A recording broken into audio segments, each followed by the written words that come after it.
पूर्व सीएम वसुंधरा राजे ने 1985 में राजस्थान की सबसे बड़ी पंचायत में पहली बार कदम रखा था और इसके बाद उन्होंने कभी पीछे मुड़कर नहीं देखा और प्रदेश की पहली महिला मुख्यमंत्री बनने का गौरव हासिल किया। राजे 2 बार राजस्थान में मुख्यमंत्री पद की कमान संभाल चुकी हैं और अटल बिहारी सरकार मंत्रिमंडल में सदस्य रह चुकी हैं। एक बार फिर से राजे पर केंद्रीय नेतृत्व ने भरोसा जता दिया है।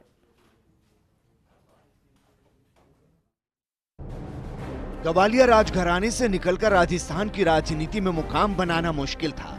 मुश्किल भरे रास्तों को पार कर वसुंधरा राजे ने सियासत की बुलंदियों को छुआ।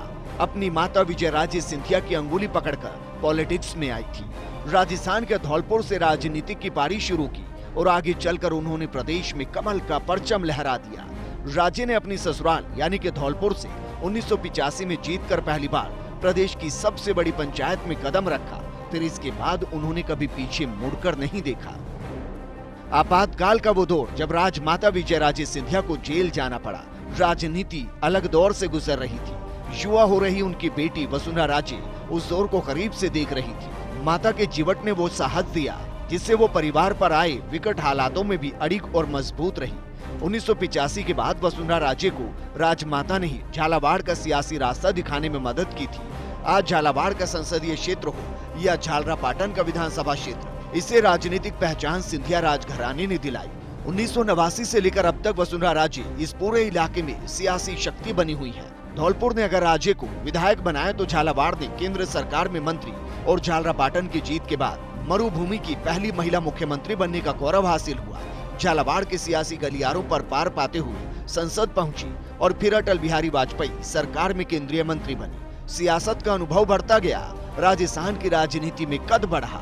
2003 की परिवर्तन यात्रा और 2013 की स्वराज संकल्प यात्रा ने वसुंधरा राजे को प्रदेश ही नहीं देश की राजनीति में भी चमकते सितारे के तौर पर पेश कर दिया।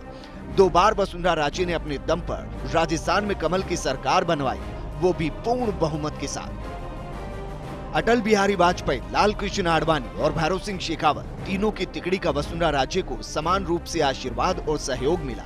ऐसा हर नेता के साथ नहीं होता, लेकिन वसुंधरा राजे के साथ ऐसा हुआ। राजे के लिए तीनों सियासी गुरु थे। स्वर्गीय भैरव सिंह शेखावत ने राजस्थान बीजेपी के मौजूदा परिस्थितियों को भांपते हुए वसुंधरा राजे के लिए मार्ग प्रशस्त किया। दिल्ली की राजनीति कर रहे वाजपेयी और आडवाणी ने तय कर दिया था कि शेखावत के बाद राजस्थान की राजनीति को वसुंधरा राजे का नेतृत्व दिया जाएगा। एक युवा और महिला नेतृत्व के सहारे राजस्थान की बीजेपी आगे बढ़ेगी। कभी कभी राजनीति में बड़े नेताओं के लिए फैसले गलत साबित हो जाते हैं, लेकिन अटल, आडवाणी और शेखावत ने वसुंधरा राजे को आगे बढ़ाने में कोई गलती नहीं की। राजस्थान में वसुंधरा राजे के नाम ही ये रिकॉर्ड है कि पूर्ण बहुमत वाली बीजेपी की 2 सरकारें उन्हीं के नेतृत्व में बनी। इस बार के भी विधानसभा चुनाव में राजनीतिक पंडित बीजेपी को 50 सीटों से ज्यादा नहीं दे रहे थे, लेकिन राजे ने बीजेपी के चाणक्य अमित शाह के साथ मिलकर रणनीति बनाई और पीएम मोदी ने बीजेपी कार्यकर्ताओं में जोश भरा।